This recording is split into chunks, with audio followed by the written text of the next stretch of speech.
మేడిగడ్డ పర్యటనకు వెళ్లే ముందు కేటీఆర్ మాట్లాడారు. దానికి సంబంధించి మరింత సమాచారాన్ని మా ప్రతినిధి రాజు అందిస్తారు. చెప్పండి రాజు. కొద్దిసేపటి క్రితమే బీఆర్ఎస్ పార్టీ ప్రతినిధుల బృందం మేడిగడ్డ ప్రాజెక్టు సందర్శనకు ప్రత్యేక బస్సుల్లో బయలుదేరడం జరిగింది. ఆ బయలుదేరే ముందు బీఆర్ఎస్ పార్టీ వర్కింగ్ ప్రెసిడెంట్ మాజీ మంత్రి కేటీఆర్ మీడియాతో మాట్లాడడం జరిగింది.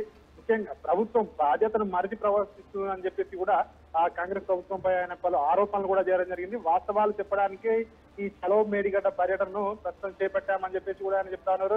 రైతుల ప్రయోజనాలు ముఖ్యం కాకుండా కాంగ్రెస్ పార్టీ కేవలం రాజకీయ ప్రయోజనాల కోసమే ఈ యొక్క ఏదైతే మేడిగడ్డ ప్రాజెక్ట్ ఉందో దాన్ని ఇంకా కూడా డ్యామేజ్ చేయడానికి ప్రయత్నిస్తా ఉంది. ఏదైతే పిల్లర్లు కూలిపోయిన ఘటనలో వాటిని రిపేర్ చేయకుండా తాత్సారం చేస్తా ఉంది. అవన్నిటిని కూడా మొత్తం డ్యామేజ్ అయ్యే వరకు కూడా చూస్తా ఉన్నారు.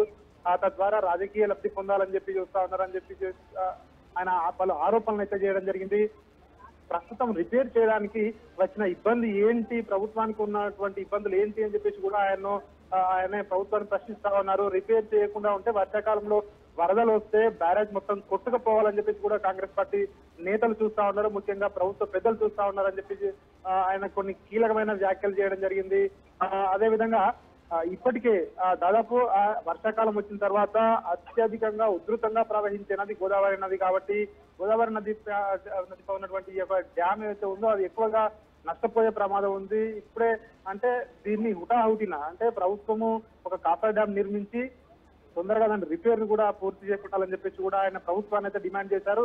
కాళేశ్వరం ప్రాజెక్టు సందర్శనకు వెళ్ళిన తర్వాత అక్కడ ఈ రోజు ప్రజాప్రతినిధుల బృందం మేడిగడ్డ ప్రాజెక్టు సందర్శించిన తర్వాత అక్కడ ప్రత్యేకంగా పవర్ పాయింట్ ప్రజెంటేషన్ ను కూడా పార్టీ నేతలు ఏర్పాటు చేయబోతా ఉన్నారు. ముఖ్యంగా సాగునీటి రంగ నిపుణులతో ప్రత్యేకంగా తయారు చేపించారని చెప్పేసి కూడా చెప్తా ఉన్నారు.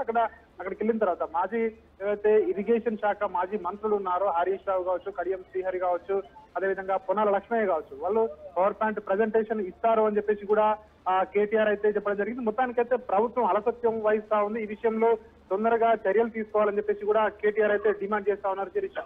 Okay Raju, thank you.